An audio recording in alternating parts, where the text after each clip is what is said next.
দুনিয়ায় সমস্ত মানুষের দয়ার চাইতে, করুণার চাইতে দুনিয়ার মধ্যে আল্লাহ তাআলা মা এবং বাবা দিয়েছেন। এই বাবা মায়ের দয়াটা দুনিয়ার মানুষের চাইতে হাজার কোটি গুণ বেশি। কথা বলেন ঠিক কিনা?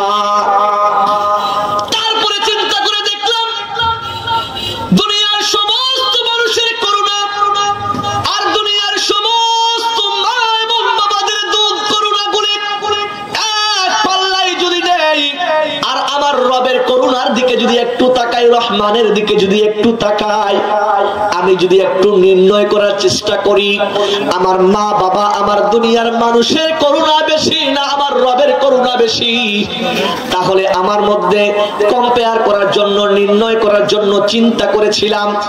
দেখলাম না না, আল্লাহ তাআলা তো আল্লাহ তার অগণিত রহমতের ভিতর থেকে, 100 রহমতের ভিতর থেকে একটা মাত্র রহমত দিয়ে, একটা মাত্র করুণা দিয়ে দুনিয়ার তামাম সৃষ্টিকে সৃজন করেছেন।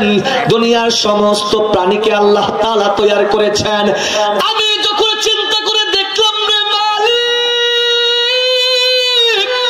চিন্তা করে দেখলাম, গবেষণা করে দেখলাম, তামাম পৃথিবীর মানুষের করুণাগুলোকে যদি এক পাল্লায় নেই, আর আমার রব, আমার রহমান রবের করুণা যদি এক পাল্লায় নেই, তাহলে তামাম পৃথিবীর মানুষের করুণার চাইতে হাজার কোটি গুণ বেশি, হাজার কোটি গুণ, লক্ষ কোটি গুণ বেশি হবে আমার মাওলার দয়া, করুণা। কোন সুবহানাল্লাহ। আমি আপনাদের সামনে আলোচনার জন্য একটি আয়াতে কারিমা সূরাতুল কাহাফ থেকে একটা আয়াতে কারিমা তিলাওয়াত করেছি। আল্লাহ তাআলা যেন আমাকে ওই আয়াতের আঙ্গিকে, আয়াতের আলোকে, আয়াতকে সামনে রেখে কোরআন ও হাদিসের আলোকে কিছু কথা আপনাদের সামনে বলার তৌফিক দান করেন। সকলে বলেন আল্লাহুম্মা আমিন। আমি বিশ্ব নবীর অমীয় হাদিস, অমীয় বাণী থেকে একটি ছোট্ট হাদিসে কারিমা আপনাদের সামনে আমি উপস্থাপন করেছি। এই হাদিসের আলোকে কিছু কথা বলবো। আল্লাহ তাআলা যেন আমাকে ইখলাসের সাথে দরদ নিয়ে আপনাদের সামনে উপস্থাপন করার তৌফিক দান করে। বলেন আল্লাহুম্মা আমিন। আজকে এই জায়গার মধ্যে যদি কোনো খেলার আয়োজন হইতো, এই জায়গায় যদি কোনো গান বাজনার আয়োজন হইতো, দেখতেন হাজারো মানুষের ঢোল, হাজারো মানুষ এই জায়গার মধ্যে উপস্থিত হইতো। কিন্তু এই জায়গা তো আজকে গানের জায়গা না, এটা তো খেলার জায়গা না, আজকে তো রসুলের পরিভাষায় এটা হলো জান্নাতের জায়গা, জান্নাতের বাগান। কোন সুবহানাল্লাহ। আল্লাহ তাআলা হাদিসে কুদসির মধ্যে ডাক দিয়ে বলতেছে, আমি আল্লাহ যাদেরকে কবুল করি, আমি আল্লাহ যাদেরকে পছন্দ করি, আমি আল্লাহ যাদেরকে মহাব্বত করি, আমি আল্লাহ যাদের প্রতি ইহসান করি, আমি আল্লাহ যাদের দিকে হেদায়েতের দৃষ্টিতে তাকাই, তাদেরকে জান্নাতের বাগানে বসার তৌফিক দেই। হাদিসে কুদসির মধ্যে আল্লাহ তাআলা ডাক দিয়ে বলতেছেন, মাই ইউরিদিল্লাহু বিহি খায়রান ইউফাক্কিহু ফিদ্দীন। রব্বে কারীম যার কল্যাণ চায়, যার কল্যাণ কামিতা চায়, যার হেদায়েত চায়, তাদেরকে আল্লাহ তাআলা নর্দমা থেকে উত্তোলন করে এমন এক পরিবেশ থেকে আল্লাহ তাআলা তাদেরকে বের করে জান্নাতের বাগানে বসার তৌফিক দেয়। শুধু তাই নয়, রব্বে কারীম বলতেছে, দুনিয়ার মানুষ, আমি আল্লাহ তোমাদেরকে এমন পরিবেশের মধ্যে বসার তৌফিক দেয় যেই জায়গার মধ্যে দুনিয়ার কোনো মানুষের কথা চলে না, যেই জায়গার মধ্যে দুনিয়ার কোনো মানুষের খেল তামাশা নয়, যেই জায়গাটা এমন একটা জায়গা, যেই জায়গার মধ্যে আমার প্রদত্ত কুরআনুল কারীমের আলোচনা হবে, আমার নবীর পবিত্র হাদিসের আলোচনা হবে। আমি তোমাদেরকে কোরআন ও হাদিসের কথাগুলো শ্রবণ করার জন্য দুনিয়ার পচা নর্দমা জায়গা থেকে উত্তোলন করি, দুনিয়ার গুনাহের পরিবেশ থেকে উত্তোলন করি, দুনিয়ার নোংরা জায়গা থেকে উত্তোলন করি, এমন একটা জায়গার মধ্যে বসে তৌফিক দেয়।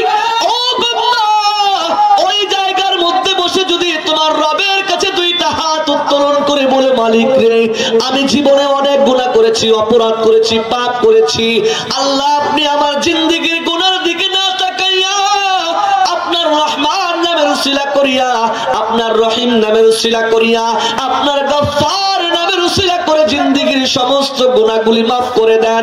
রব্বে কারীম বলে, বান্দারে আমি আল্লাহ তো তোমাকে তাওবার মজমার মধ্যে বসার তৌফিক দিয়েছি, যেই মজমাটা আমার কাছে বড় দামি, এই মজমাটা আমার কাছে অনেক দামি, যেই মজমা থেকে আমার দরবারে দুইটা হাত তুলে উত্তোলন করে যখন চোখের পানি ছেড়ে কান্না করে যদি আমার কাছে ফরিয়াদ করো রে বান্দা, আমি আল্লাহ তোমার চোখের পানি নাকের ডগায় আসার আগেই আমি আল্লাহ তোমার জিন্দেগীর গুনাহগুলি মাফ করে দেই। কোন সুবহানাল্লাহ। সম্মানিত প্রিয় হাজিরিন, রব্বে কারীম আমাদেরকে এমন ভাবে তৈরি করে নাই যে জাহান্নামে যাওয়ার জন্য নয়। কাল কিয়ামতের দিন রব্বে কারীম বান্দাকে যখন জান্নাত এবং জাহান্নামের জন্য নির্বাচন করবেন, তখন ডাক দিয়ে বলবে, ফেরেশতারা আসো, ফেরেশতারা আসো, আমার বান্দাকে জান্নাত এবং জাহান্নামের উপযোগী করার জন্য আমি আল্লাহ আমার বান্দার আমলনামাগুলোকে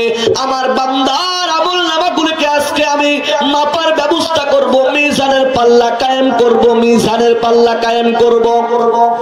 আমরা সকলেই জানি আল্লাহ তাআলার একটা নাম হলো রহিম। কথা বলেন কি? আল্লাহর একটা নাম কি? রহিম। আল্লাহ তাআলার আরেকটা নাম হলো রহমান। আল্লাহ তাআলার একটা নাম হলো গফুর। আল্লাহ তাআলার আরেকটা নাম হলো গফফার। আল্লাহু আকবার বলেন। কিয়ামতের দিন রব্বে কারীম বান্দাকে কত মোহাব্বত করে, কত ভালোবাসে, এর দৃষ্টান্ত দেওয়ার জন্য রব্বে কারীম কিয়ামতের দিন মিজানের পাল্লা কায়েম করবে। আর ওই জায়গার মধ্যে আল্লাহ তাআলা তখন তার বান্দাকে জান্নাতে নেওয়ার জন্য বিভিন্ন কৌশল, বিভিন্ন পদ্ধতি অবলম্বন করবে, কেমন করে আমার বান্দাকে আমি জাহান্নাম থেকে জান্নাতি করতে পারি। কোন সুবহানাল্লাহ। মুফাসসিরিনে কিরাম কয়েকটি পদ্ধতির কথা বর্ণনা করেছেন। তার মধ্যে একটা পদ্ধতি হলো কিয়ামতের দিন রব্বে কারীম বান্দার দিকে তাকিয়ে বান্দার গুনাহগুলোকে এবং নেকিগুলোকে মাপার জন্য বান্দাকে আল্লাহ তাআলা মিজানের কাঠগড়ায় যখন দাঁড় করাবে, একটু মনোযোগ দিবেন। আল্লাহ তাআলা আমাদেরকে কতটুকু মহব্বত করে প্রিয় ভাইয়েরা, একটু মনোযোগ দেন। রব্বে কারীম কিয়ামতের দিন আমাদেরকে বাঁচানোর জন্য রহমান নাম প্রয়োগ করবে, আমাদেরকে জাহান্নাম থেকে উত্তোলন করার জন্য, জাহান্নাম থেকে বাঁচানোর জন্য রহিম নাম ব্যবহার করবে। রব্বে কারীম সেদিন আমাদের জন্য গফুর নামটা ব্যবহার করবে। কোন সুবহানাল্লাহ। আল্লাহ তাআলা ফেরেশতাদেরকে বলবে, ও আমার ফেরেশতারা, যাও আমার বান্দার জন্য, বান্দার নেকি এবং গুনাহকে মাপার জন্য মিজানের পাল্লা কায়েম করো। আল্লাহ তাআলার হুকুম মোতাবেক ফেরেশতারা মিজানের পাল্লা কায়েম করে ফেলবে। এমন সময় রব্বে কারীম বান্দার দিকে তাকিয়ে থাকবে, বান্দার নেক আমলের দিকে তাকিয়ে থাকবে। এক পর্যায়ে যখন ফেরেশতারা তাদের গুনাহগুলোকে মাপবে, নেকিগুলোকে মাপবে, দেখবে তাদের নেকির চাইতে গুনাহের পাল্লা ভারী হয়ে গেছে। মুফাসসিরিনে কেরাম বলেন, ওই সময় গায়েব থেকে আওয়াজ আসবে, ইনতালিকু বিআবদি ইলান নার। আল্লাহ তাআলার পক্ষ থেকে আওয়াজ আসবে, আল্লাহ বলবেন, ও আমার ফেরেশতা, যাও আমার বান্দাকে জাহান্নামে নিয়ে যাও, আমার বান্দাকে জাহান্নামে নিয়ে যাও, দোজখে নিয়ে যাও। তখন ফেরেশতারা ওই বান্দাকে জাহান্নামের দিকে হাঁকিয়ে নিয়ে যাবে, জাহান্নামের দিকে নিয়ে যাবে, দোজখের দিকে নিয়ে যাবে। এমন সময় বান্দা চোখের পানি ছেড়ে রব্বে কারীমের কাছে বলবে, মা আনসাফতা রব্বি, হে আমার রব, আপনি আমার প্রতি সুবিচার করেন নাই। কি বলবে ভাই? মা আনসাফতা রব্বি, হে আমার প্রভু, হে আমার রব, আমার পালনকর্তা, আপনি আমার প্রতি সুবিচার করেন নাই, আপনি আমার প্রতি ন্যায়সঙ্গত কাজ করেন নাই। আল্লাহ তাআলা সবকিছু বুঝবে, আল্লাহ তাআলা সবকিছু জানবে। তারপরও ফেরেশতাদেরকে ডাক দিয়ে বলবে, ও ফেরেশতারা, আমার বান্দা কি বুঝাতে চায়, কি বলতে চায়, কি ইনসাফ করি নাই, কি সুবিচার করি নাই। ফেরেশতারা ডাক দিয়ে বলবে, হে যুবক, বলো বলো, তোমার প্রতি কেমন সুবিচার করা হয় নাই? ফেরেশতাদের প্রশ্নের সাথে সাথে যুবক ডাক দিয়ে বলবে, আমার রব আমার প্রতি সুবিচার করে নাই। কেমন শুনবেন, একটু শুনেন। আমি তো দুনিয়ার মধ্যে যখন চলতাম, আমি দুনিয়ার মধ্যে যখন থাকতাম, যখন দুনিয়ার মধ্যে ওই ঠাকুরগাঁও সুগানি, এই জায়গা সাগুনি না, ওই ঠাকুরগাঁও সাগুনি ওই ওয়াজ ও মাহফিলের প্যান্ডেলের নিচে বসেছিলাম। বক্তা সাহেব বলেছিল, আপনার নাম নাকি রহমান? বলেন কি?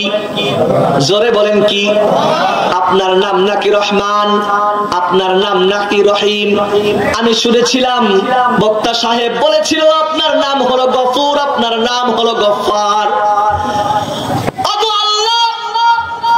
সেদিন আমি মনে মনে চিন্তা করেছিলাম, আমার রব কেমন রহমান, আমার রব কেমন রহমান, আমার রবের কেমন করুণা, আমার রবের কেমন করুণা, আমার রব কেমন রহিম, আমার রবের কেমন দয়া, আমার রব কেমন গফুর, আমার রবের কেমন ক্ষমা হবে। এই কথা চিন্তা করে দেখলাম, একটু মনোযোগ দিবেন, গভীর মনোযোগ সহকারে শুনতে হবে রে বাবা। ওই ঠাকুরগাঁও সাগুনি মাহফিলের প্যান্ডেলের নিচে হুজুর তো আলোচনা করেছিল, আপনার নাম হলো রহমান। আমি তখন চিন্তা করেছিলাম, রহমান নামটা কেমন হবে? দুনিয়ার মানুষের দয়ার সাথে আমার রবের দয়াকে একটু যদি মিল করি, দুনিয়ার যত মানুষ আছে সমস্ত মানুষের দয়াগুলিকে, মানুষের করুণাগুলিকে যদি এক পাল্লায় নেই, দেখা যায় সমস্ত মানুষের দয়ার চাইতে, করুণার চাইতে দুনিয়ার মধ্যে আল্লাহ তাআলা মা এবং বাবা দিয়েছেন, এই বাবা মায়ের দয়াটা দুনিয়ার মানুষের চাইতে 1000 কোটি গুণ বেশি। কথা বলেন ঠিক কিনা?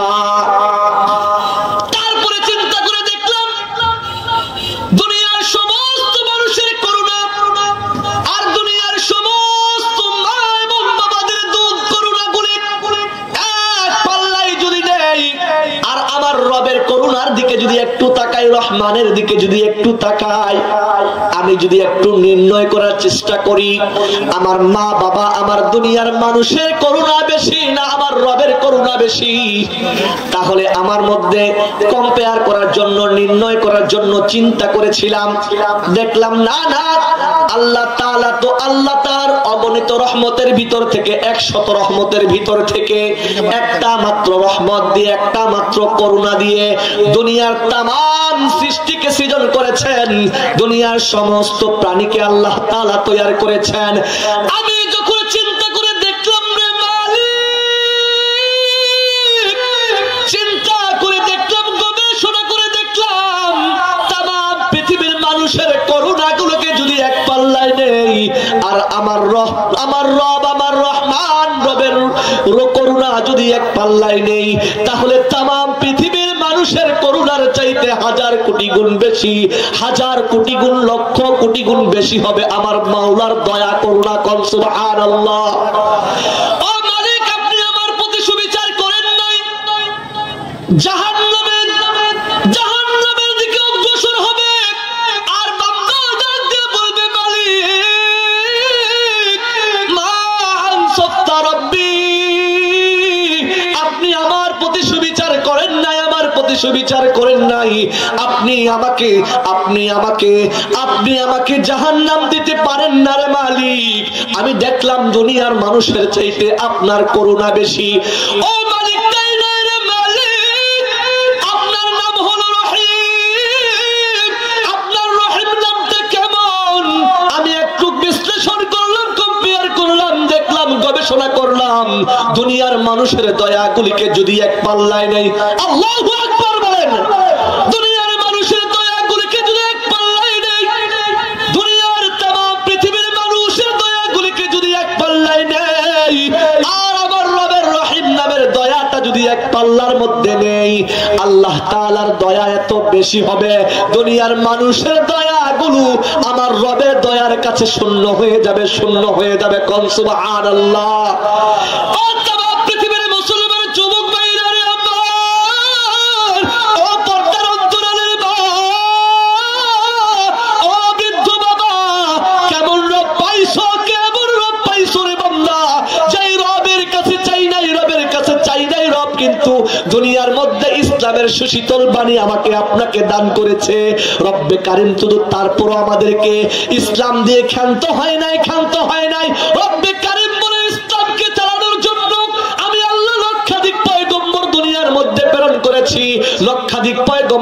আল্লাহ তাআলা ক্ষান্ত হয় নাই। রব্বে কারীম আপনাকে আমাকে আপনার আমার নবীকে সর্বশ্রেষ্ঠ নবী হিসেবে দুনিয়ার মধ্যে স্বীকৃতি দিয়েছে। শুধু তাই নয় রব্বে কারীম আমার আপনার নবীকে আসমানি 104 খানা কিতাবের মধ্যে সর্বশ্রেষ্ঠ 4 খানা কিতাবের মধ্যে আল্লাহ তাআলা পবিত্র কুরআনুল হাকীমের মতো এমন একটা কিতাব দান করেছেন, যেই কিতাবকে গাইডলাইন অনুকরণ করে আমার বান্দা জান্নাতের রাস্তায় হাঁটবে। কোন সুবহানাল্লাহ। আল্লাহ আল্লাহ তু মেরা রহমান হায়, আল্লাহ আল্লাহ তু মেরা রহিম হায়। আল্লাহু আকবার বলেন। আমাদের রহমান, আমাদের রবের একটা নাম হলো রহমান। আমি বলতে চেয়েছিলাম বান্দা যখন জাহান্নামের দিকে যাবে আল্লাহ তাআলা বান্দাকে জাহান্নামে নির্ধারণ করবে। আল্লাহ তাআলার কথা মোতাবেক ফেরেশতারা জাহান্নামের দিকে নিয়ে যাওয়া হবে। ফেরেশতাদেরকে ডাক দিয়ে বলবে আল্লাহ আমার প্রতি সুবিচার করে নাই, আল্লাহ তাআলা আমার প্রতি বেইনসাফি করেছে। আল্লাহ তাআলা জানতে চাবে ও আমার ফেরেশতারা বলো আমি আমার বান্দার প্রতি কেমন সুবিচার করি নাই, কেমন বেইনসাফি করছি। তখন বান্দা ডাক দিয়ে বলবে আল্লাহ আপনার রহমান নাম শুনেছি, কিন্তু রহমান নামের করুণা তো দুনিয়ার মধ্যে পাই নাই। একজন মানুষকে সহযোগিতা কখন করে বলেন? বিপদের সময়। কথা বলে না কেন? একজন মানুষ আরেকজন মানুষকে সহযোগিতা করে কখন? বিপদের সময়। কথা বলেন ঠিক কিনা? সম্মানিত প্রিয় হাজিরিন, আল্লাহ তাআলার কাছে ওই বান্দা নালিশ করবে, মামলা দায়ের করবে, আর ডাক দিয়ে বলবে মালিক আপনি তো রহমান নাম ব্যবহার করেছেন, এই রহমান নামের উসিলায়, এই রহমান নামের বদৌলতে, এই রহিম নামের করুণায়, এই রহিম নামের দয়ায় আজকে আপনি আমাকে জাহান্নাম থেকে পরিত্রাণ দেন, আমাকে জাহান্নাম থেকে হেফাজত করেন। কোন সুবহানাল্লাহ। আল্লাহ তাআলা বলবে তখন সাদাকাত আবদি, ও বান্দা তুমি সত্য বলেছো। আজকে আমি তোমার মাধ্যমে আমি আমার রহমান নামকে প্রয়োগ করব। আজকে আমি তোমার মাধ্যমে আমার রহিম নামকে প্রয়োগ করব। আজকে আমি তোমার মাধ্যমে গফুর নামকে প্রয়োগ করব। আমি আল্লাহ ফেরেশতাদেরকে জানিয়ে দিলাম ও ফেরেশতারা রে, আমি আমার বান্দার জীবনের সমস্ত গুনাহগুলি ক্ষমা করে দিলাম, আমি আমার বান্দার জিন্দেগীর গুনাহগুলি মাফ করে দিলাম। যাও আমার বান্দাকে জাহান্নামে নয় জান্নাতের দিকে নিয়ে যাও। কোন সুবহানাল্লাহ। সম্মানিত প্রিয় হাজিরিন, আল্লাহ তাআলা বড় ইহসান, বড় দয়া মায়া করে আমাদেরকে দুনিয়ার মধ্যে পাঠানোর পরে যেদিন আমরা আল্লাহ তাআলার আদালতের মধ্যে দাঁড়িয়ে যাব, যেদিন গুনাহ করার কারণে জাহান্নামে হয়ে যাব, সেদিন রব্বে কারীম রহমান নামের উসিলা করিয়া, রহিম নামের উসিলা করিয়া আপনাকে আমাকে জাহান্নাম থেকে পরিত্রাণ দিয়ে জান্নাতের মেহমান হিসেবে কবুল করে নিবে। কোন সুবহানাল্লাহ। শুধু তাই নয়, আল্লাহ তাআলা কিয়ামতের দিন সবচেয়ে বড় সুপারিশকারী যিনি হবেন আমার আপনার নবী। আল্লাহ তাআলা আমার আপনার নবীকে দুনিয়ার মধ্যে পাঠাইলেন, এমন একটা সময় দুনিয়ার মধ্যে প্রেরণ করেছেন যে সময়টা ছিল অত্যন্ত জাহিলিয়াতের যুগ, অন্ধকারাচ্ছন্ন এমন একটা যুগের মধ্যে আল্লাহ তাআলা পয়গম্বরকে প্রেরণ করেছেন। আমার আপনার পয়গম্বর কেমন পয়গম্বর জানেননি? আমার নবী এমন নবী, আমার নবী ইমামুল আম্বিয়া, আমার নবী ইমামুল মুরসালিন। আমরা সেই নবীর উম্মত হতে পেরে খুশি না বেজার? জোরে বলেন খুশি না বেজার? জোরে বলেন খুশি না বেজার? বলেন আলহামদুলিল্লাহ।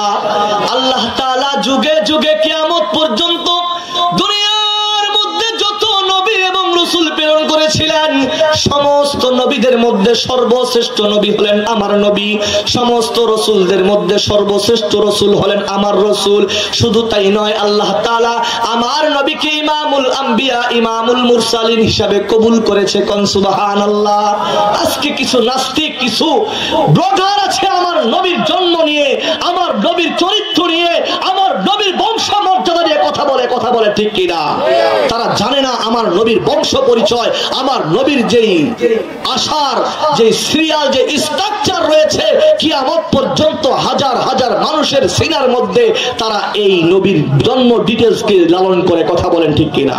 যাই হোক, আমি আপনাদের কাছে এতটুকুই বলতে চাই, বেঈমানদেরকে জানাইতে চাই, বেঈমান শোনো, আমার নবী এমনি এমনি আসে নাই, আমার নবী এমনি এমনি আসে নাই, আবার আসার পরে আমার নবীর কি জন্ম বৃত্তান্ত এমনিতে শেষ হয়ে যায় নাই, কিয়ামত পর্যন্ত থাকবে, ইতিহাসের পাতায় থাকবে, উলামায়ে কেরামের সিনায় থাকবে, এবং বইয়ের পাতায়, ইতিহাসের পাতায় চিরদিন স্বর্ণ অক্ষরে থাকবে, কথা বলেন ঠিক কিনা? আল্লাহ তাআলা কত নবী এবং রাসূলদের মধ্যে আমার নবীর জন্ম আমি আপনাদের সামনে আমার ছোট্ট এলেম থেকে একটু বলতে চাচ্ছি। বলেন তো আমার আপনার নবীর পিতার নাম কি? বলেন আব্দুল্লাহ। বলেন কি? হযরত মুহাম্মদ রাসূলুল্লাহ সাল্লাল্লাহু আলাইহি ওয়াসাল্লামের পিতার নাম আব্দুল্লাহ। একটু মনোযোগ দেন। আব্দুল্লাহর পিতার নাম আব্দুল মুত্তালিব, আব্দুল মুত্তালিবের পিতার নাম হাশিম, হাশিমের পিতার নাম আব্দে মানাফ, আব্দে মানাফের পিতার নাম কুসাই, কুসাইর পিতার নাম কিলাব, কিলাবের পিতার নাম মুররা, মুররার পিতার নাম কাব, কাবের পিতার নাম লুই, লুইয়ের পিতার নাম গালিব, গালিবের পিতার নাম ফেহের, ফেহেরের পিতার নাম মালিক, মালিকের পিতার নাম আন্নাদার, আন্নাদারের পিতার নাম কিনান, কিনানের পিতার নাম খুজাইমা, খুজাইমার পিতার নাম মুদ্রাইকা, মুদ্রাইকার পিতার নাম ইলাস, ইলাসের পিতার নাম মুদার, মুদারের পিতার নাম নিসার, নিসারের পিতার নাম মাদ, মাদের পিতার নাম আদনান, আদনানের পিতার নাম আওয়াদ, আওয়াদের পিতার নাম হুমাইসা, হুমাইসার পিতার নাম সালামান, সালামানের পিতার নাম আউজ, আউজের পিতার নাম বুজ, বুজের পিতার নাম কামওয়াল, কামওয়ালের পিতার নাম উবাই, উবাইয়ের পিতার নাম আওয়াদ, আওয়াদের পিতার নাম নাশিদ, নাশিদের পিতার নাম হিজাব, হিজার পিতার নাম বালদাস, বালদাসের পিতার নাম ইয়াদলাফ, ইয়াদলাফের পিতার নাম তাবিক, তাবিকের পিতার নাম জাহিম, জাহিমের পিতার নাম নাহিস, নাহিসের পিতার নাম মাখি, মাখির পিতার নাম আয়েফ, আয়েফের পিতার নাম আবেকার, আবেকারের পিতার নাম উবাইদ, উবাইদের পিতার নাম আদ্দাহা, আদ্দাহার পিতার নাম হামদান, হামদানের পিতার নাম সাম্বার, সাম্বারের পিতার নাম ইয়াসরিবি, ইয়াসরিবির পিতার নাম ইয়াহজিন, ইয়াহজিনের পিতার নাম ইলহাদ, ইলহাদের পিতার নাম ইরাওয়া, ইরাওয়ার পিতার নাম আইজিক, আইজির পিতার নাম জিশান, জিশানের পিতার নাম আইসার, আইসারের পিতার নাম আফনাদ, আফনাদের পিতার নাম আইহাম, আইহামের পিতার নাম মুকাসির, মুকাসিরের পিতার নাম নাহিস, নাহিসের পিতার নাম জারি, জারির পিতার নাম শামি, শামির পিতার নাম মাজ্জি, মাজ্জির পিতার নাম ইওয়াদ, ইওয়াদের পিতার নাম ইরাম, ইরামের পিতার নাম হিদার, হিদারের পিতার নাম হযরত ইসমাঈল আলাইহিস সালাতু ওয়াস সালাম। আল্লাহু আকবার বলেন।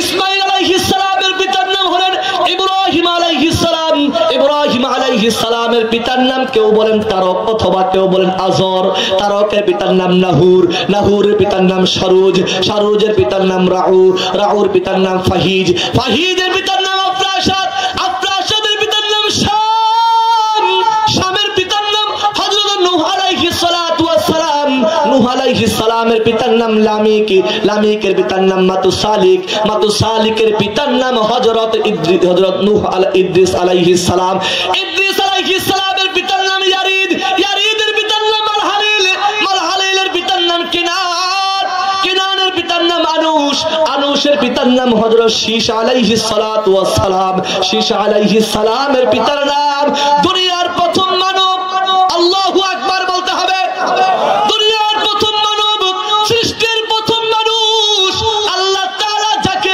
আদম সন্তান হিসেবে কবুল করেছে, আমাদেরকে আদম সন্তান হিসেবে কবুল করেছে, আমাদের আদি পিতা হিসেবে যাকে আল্লাহ তাআলা কবুল করেছে, দুনিয়ার প্রথম মানুষ, দুনিয়ার সৃষ্টির প্রথম মানুষ হযরত আদম আলাইহিস সালাতু ওয়াস সালাম। কোন আল্লাহু আকবার। আল্লাহ তাআলা আমার আপনার নবীকে এমন এক পরিবারের মধ্যে জন্ম দিয়েছেন, কুরাইশ বংশের মধ্যে জন্ম দিয়েছেন। ও বেঈমানরা, আমার নবীর জন্ম ডিটেইলস নিয়ে, আমার নবীর পবিত্রতা নিয়ে তোমরা কথা বলার দুঃসাহস রাখো না। তোমরা জানো না আমার নবী এমন একজন নবী, আমার নবী এমন একজন নবী।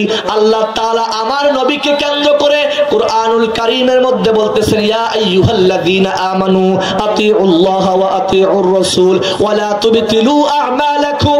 ও দুনিয়ার মানুষ শুনে নাও, তোমরা